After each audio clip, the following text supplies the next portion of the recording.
was a valedictorian at the age of 19. For years I lived in my own shadow. In 2008, the day I gave my valedictorian speech, it was the first time I had ever seen my father cry. Our family was going through a rough patch, and me doing well in school seemed like our one silver lining. To top it off, I even won a scholarship award, which would cover my tuition fees at any university across the world, bond-free. So I decided to go to the United Kingdom to further my studies. I was sure I had nowhere to go but up. Years later, I realized how wrong I had been. At school, I had done well because I loved learning anything and everything. But the working world was different. To be successful, you had to pick one thing and stick to it, at least at the start. So while my peers were sticking to specific career paths, I was interning and bouncing around between industries. I spent a year as a tuition teacher, which as I recall was based on an advice by a fortune teller. Then I had a 1-week stint as a journalist before going into PR. Then I tried doing client management at an advertising agency. 2 years later, I was back in the private education industry. I felt the crappiest when I was invited to a ceremony for past scholarship award recipients. Everyone else who had won the same award was either in lucrative careers or had started their own companies.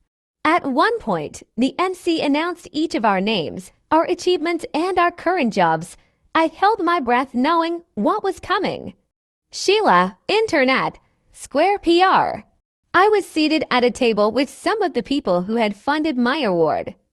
They smiled politely, but that made me feel even worse. The MC then added, "She is also writing a book." Instantly, the table lit up. I heaved a sigh of relief. I had not failed them completely. However, 10 years later, I still have not yet finished that book. The moment summed up my post-school life. Everyone who knew I had done well in school expected me to do so well in life. Yet every time, I failed to meet their expectations. I think of myself, should I have amounted to more than this? I don't know. How about this much? Eventually, I dreaded bumping into old friends from school because I already knew how the conversation would go. Oh my God, hi, how have you been? What are you up to these days?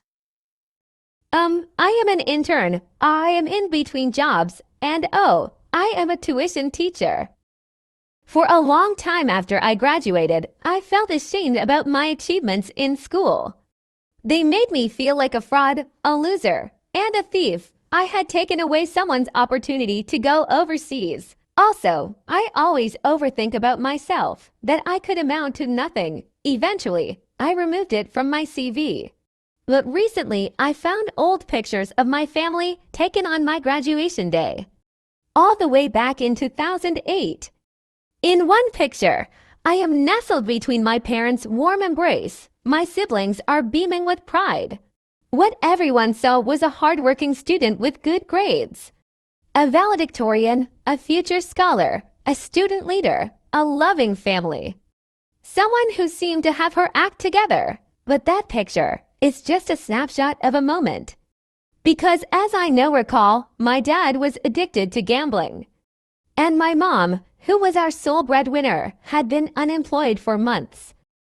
They fought often at home, and I had to work after school for my own pocket money. It never seemed apparent then, but in retrospect, I overcame a lot to win the award, so I am damn proud of what a 19-year-old me achieved. But at the same time, I have realized that no award, early in life or not, is an indicator of anything. The valedictorian does not always become some fancy CEO, and the gifted students does not always go on to change the world. That might sound sad, but this also means it's completely okay to not achieve anything by a young age, whether it is 8, 18, or even 28 years old. Because it does not mean you can't find success later on in life. In our culture, we put so much pressure on the young to find some idealized version of success early. But what we do not realize is that these expectations can be heavy, crushing, and even suffocating. What's also even more ironic is that true success often requires time, experience, and the freedom to fail, learn, and grow. Whoever you are watching this, I do hope you find the courage to keep moving forward and to not be defined by your past self. What lies behind us and what lies before us are tiny matters compared to what lies within us.